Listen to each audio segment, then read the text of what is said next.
உமா வீட்ல தீபாவளிக்கு ட்ரெஸ் எல்லாம் எடுத்துட்டாங்க. நீ எப்பதான் நமக்கு எடுக்க போற? எடுப்போம். மஞ்சளா வீட்ல அதிரசம் முறுக்கு சுட மாவுல அரைச்சிட்டாங்க. நம்ம வீட்ல இன்னும் அரைக்கல. நீ எப்பதான் அரைக்க போற? அரைப்போம். பிரவீன் வீட்ல சிவகாசில இருந்து வெடியெல்லாம் வாங்கிட்டாங்க. நீ எப்ப நம்ம பசங்களுக்கு வெடி வாங்க போற? வாங்குவோம். உங்ககிட்ட என்ன பேசிட்டு இருக்க இவ்வளவு நேரம்? காதலே விழாத உனக்கு? ட்ரெஸ் வாங்கலாம்னா வாங்கலாங்கிற, மாவு அரைக்க போலாமான்னா அரைக்கலாங்கிற.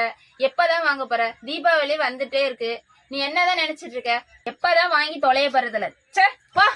சின்ன பிள்ளையா இருக்கும்போது எப்படா தீபாவளி வரும்னு யோசிச்சுக்கிட்டு இருப்போம்.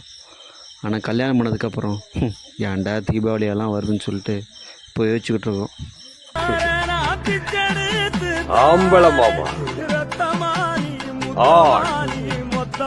நெடில் எவ்வளவு கேவலமான பிறவிங்க இல்ல நம்ம.